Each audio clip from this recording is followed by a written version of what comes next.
नमस्कार, श्रेया कॉर्नरमध्ये तुमच्या सर्वांचे स्वागत। आज आपण बनवणार आहोत एकदम खास आणि अगदी मोजून मापून केलेली बिस्किटाप्रमाणे खुसखुशीत शंकरपाळी।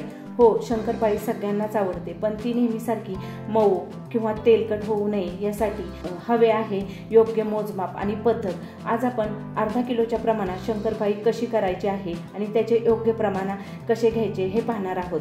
आणि जर या प्रमाणात जर तुम्ही शंकरपाळी केली तर एकदम बिस्किटाप्रमाणे ही तयार होते। ही रेसिपी तुम्ही एकदा केली तर जर दिवाळीला याच पद्धतीने ही कराल, इतकी परफेक्ट आहे। चला तर मग वेळ न घालवता आपण रेसिपीला सुरुवात करूया आणि बनवूया खुसखुशीत शंकरपाळी। सुरुवातीला एका मोठ्या परातीत किंवा खोल भांड्यात चाळणी घेऊन त्यामध्ये आपण मैदा घालून घ्यायचा आहे। मैदा घालून आपण चाळून घेणार आहोत। कपाप्रमाणे आपण 4 कप घ्यायचा आहे आणि वजनाप्रमाणे आपण या ठिकाणी अर्धा किलो घेतलेला आहे। व्हिडिओमध्ये आपण वजनाचे आणि कपाचे असे दोन्ही प्रमाण पाहणार आहोत।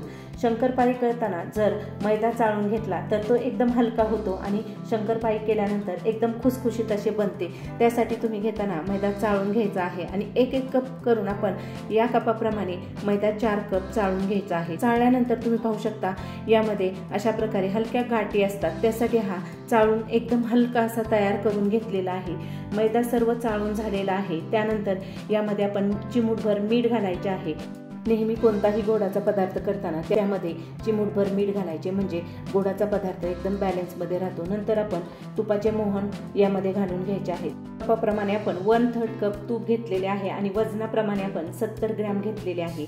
तूप घेताना हे फक्त वितळलेले घ्यायचे, तूप गरम करून घ्यायचे नाही, नाहीतर आपली शंकरपाळी कडक होते। आणि अशा प्रकारे आपण मैद्याला हे चांगले चोळून घ्यायचे आहे। आणि हे आपले मोहन परफेक्ट झाले की नाही हे पाहण्यासाठी मैदा हातामध्ये घेऊन त्याची मूठ बांधायची आहे। ही घट्ट होते म्हणजे हे आपले योग्य प्रमाण आहे। त्यानंतर आपण मिक्सरवर पिठी साखर तयार करायची आहे। त्यासाठी 1 कप साखर मिक्सरच्या भांड्यात घालून ही आपण मिक्सरवर फिरवून घेणार आहोत। एकदम बारीक अशी पावडर तयार करायची आहे। तुम्ही पाहू शकता आपली एकदम बारीक अशी पावडर या ठिकाणी तयार झालेली आहे। ही आपण तयार मैद्याच्या मिश्रणामध्ये घालून घ्यायची आहे। साखर वजनाप्रमाणे आपली 200 ग्रॅम आहे आणि कपाप्रमाणे आपण 1 कप घेतलेली आहे। नंतर यामध्ये 1 चमचा वेलची पावडर घालायची आणि हे आपण चांगले मिक्स करून घ्यायचे आहे, म्हणजे सर्व मैद्याला साखर आणि वेलची पावडर लागली जाते व मिश्रण एकसारखे असे होते। हे पहा, अशा प्रकारे आपण हे चांगले मस्त असे मिक्स करून घेतलेले आहे। आणि मिक्स झाल्यानंतर यामध्ये आपण थोडे थोडे करून पाणी घालायचे आहे। पाण्याचे प्रमाण आपण 1/4 कप घेतलेले आहे, म्हणजे पाव कप घेतलेले आहे। आणि पाणी लागेल तसेच आपण या ठिकाणी वापरायचे आहे। याचा घट्ट गोळा मळून घ्यायचा आहे। घट्ट म्हणजे आपण घट्ट असा सैलसर करायचा आहे।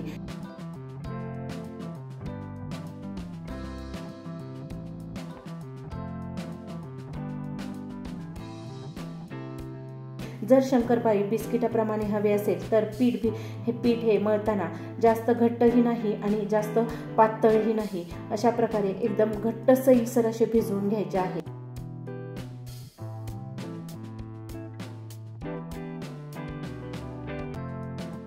या ठिकाणी आपले पीठ मळून झालेले आहे आणि तुम्हाला मी पीठ तोडून दाखवते। तोडल्यानंतर पीठ आतमध्ये एकदम जाळीदार असे तयार होते। जर पीठ भिजवल्यानंतर आतमध्ये एकदम जाळीदार तयार झाले तर शंकरपाळी एकदम बिस्किटाप्रमाणे खुसखुशीत अशी तयार होते। हे पुन्हा आपण चांगले मळून घ्यायचे आहे आणि या ठिकाणी हे मळून झालेले आहे।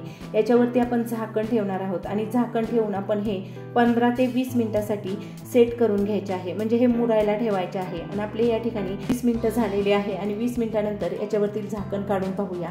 झाकण काढल्यानंतर तुम्ही पाहू शकता पीठ आपले हलके फुगलेले आहे। आपण हे पुन्हा मळून घ्यायचे आहे, चांगले चोळून घ्यायचे आहे आणि नंतर याचे गोळे तयार करायचे आहे। या ठिकाणी आपण पिठाचा मोठा असा गोळा घ्यायचा आहे आणि हा चांगला चोळून मऊ करून घ्यायचा आहे आणि याच्या लाट्या तयार करून घ्यायच्या आहे। अशा प्रकारे पिठाचे मस्त असे गोळे या ठिकाणी आपण करून घेत आहोत।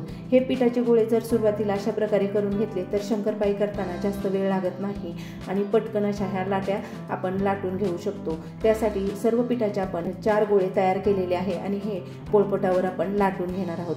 पोळपाटावर आपण अशा प्रकारे लाटून घेत आहोत। तुम्ही पाहू शकता जास्त जाडही लाटायचे नाही आणि पातळही नाही। लाटताना आपण लाटण्याने एकसारखे असे लाटून घ्यायचे आहे। पोळी लाटताना तुम्ही पाहू शकता पिठाला साईडला कडा चिरा जातात, म्हणजे आपले पीठ या ठिकाणी परफेक्ट आहे.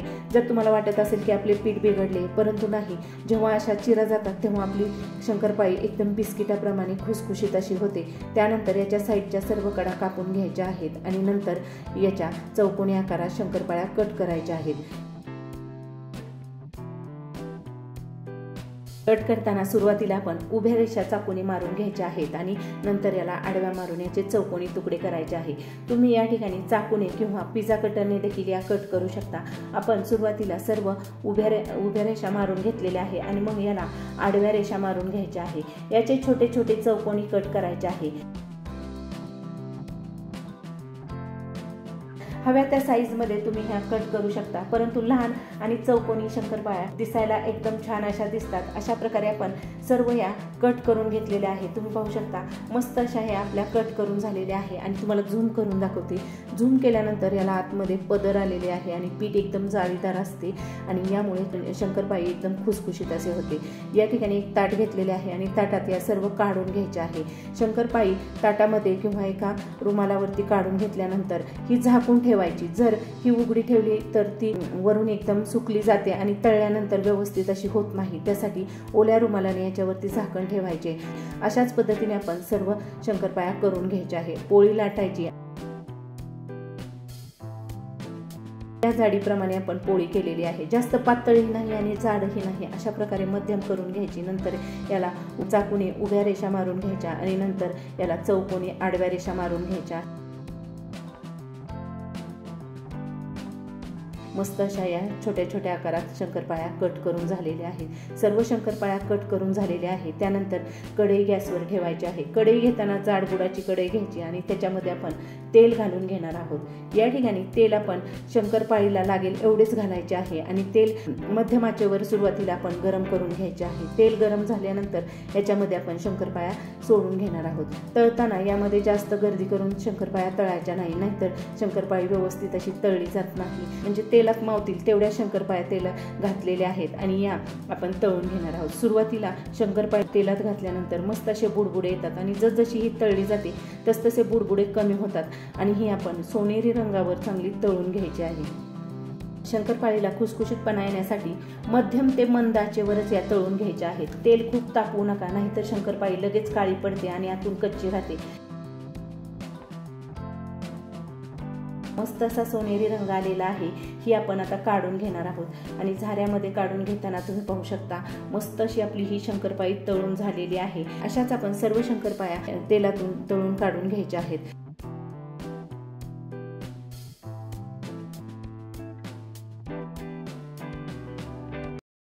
सर्व शंकरपाळ्या अशा पद्धतीने तळून झालेल्या आहेत. शंकरपाळी थंड करून घ्यायची आहे आणि थंड झाल्यानंतर पण ही डब्यामध्ये भरून ठेवायची आहे. थंड झाल्यानंतर बघा किती सुंदर सोनेरी रंग आलेला आहे. आता एक शंकरपाळी मी तुम्हाला तोडून दाखवते. बघा आतून हलकी पोकळ आणि खुसखुशीत झालेली आहे. अगदी बिस्किटाप्रमाणे झालेली आहे. ही अशी शंकरपाळी तुम्ही देखील घरी बनवून बघा. घरातील सगळेजण तुमचे कौतुक करतील. बघितलं ना, ही बिस्किटाप्रमाणे खुसखुशीत आणि अगदी तोंडात टाकताच विरघळणारी शंकरपाळी बनवणं किती सोपं आहे. योग्य मोहन, पीठ मळण्याची पद्धत, तळण्याची पद्धत यामुळे शंकरपाळी नेहमी परफेक्ट होते. तुम्ही देखील या दिवाळीला अशा प्रकारे या बिस्किटाप्रमाणे शंकरपाळ्या नक्की करून पहा. एकदम परफेक्ट अशी तुमची रेसिपी होईल. रेसिपी आवडली असेल तर व्हिडिओला लाईक करा, शेअर करा. चॅनलवर नवीन असाल तर सबस्क्राईब करायला विसरू नका. रेसिपी पाहिल्याबद्दल धन्यवाद. पुन्हा भेटूया अशा दिवाळीच्या खास आणि टेस्टी रेसिपींसोबत.